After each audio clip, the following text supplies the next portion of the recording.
Today's video, we're going to be discussing how to make better decisions. One of my favorite and easiest ways to improve our decision-making process is through looking at our self-concepts. Self-concepts are our belief about ourselves. For example, I am weird, I am capable, I am smart, I am annoying. All those things that we have a tendency to formulate about ourselves. Our beliefs about ourselves highly influence where our attention goes. For example, if I believe that I am a disorganized person, I'm going to be noticing the supporting evidence in my environment that shows me that I'm disorganized. So all of the disorganized corners are going to be drawn to my attention. However, if I truly believe that I am an organized person, I'm going to disregard the evidence that proves otherwise. I'm not going to be so caught up on all of the ways I am disorganized. I am going to not let that put a hang up on where my attention goes. Our beliefs influence our attention.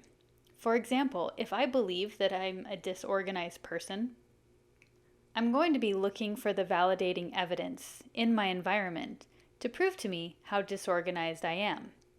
Even though the house is basically clean, some people have a tendency to find all of the things that are maybe a little out of order or a little unclean and feel overwhelmed by those things.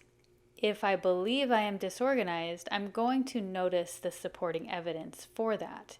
And that's going to be an added distraction that could get into the way of a decision-making process. Now, being disorganized is just one example of an infinite amount of self-concepts that we can take on. But keep in mind that the things that I notice will influence the decisions that I make. The things I notice are a product of my self-concepts. If I believe that I am totally in great shape and that I have really great social skills and I am a very well-mannered person, I'm going to show up in my life like that, not necessarily exclusively, but those are just the things I choose to notice.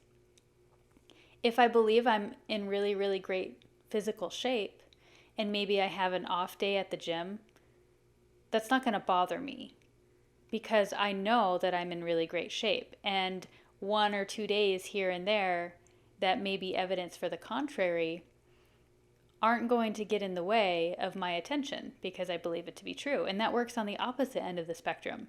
If I believe that I am in really poor shape and maybe I have a really good day at the gym, maybe for the day I feel good about it, but that's not going to be anything lasting that's going to carry me through for the future.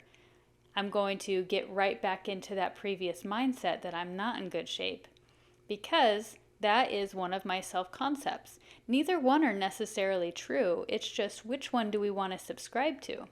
I personally like subscribing to the more positive self-concepts because they're more helpful for me and they facilitate my attention to be on more helpful things, more helpful data. If I'm not so distracted with the negative things, I have mind space that is freed up. My bandwidth of my mind is freed up for more helpful thoughts. And then I can make better decisions if I have more helpful thoughts. To make better decisions, I need to pay attention to more helpful information. And I'll pay attention to whatever information I believe to be true. So if I believe that I'm weird, again, for example, I will look at my life situation from the lens of somebody who is weird. Negative self-concepts add extra distraction to the already difficult decision-making process. However, empowering self-concepts, I am unique, I am helpful, I am capable, naturally improve our attention and the decision-making process. So I would recommend, before big decisions, doing a self-concept check and asking yourself, Are there negative self concepts that are getting in the way of my view of this situation? Because if I have really positive, empowering, helpful self concepts, the decision making process is going to be much more clear.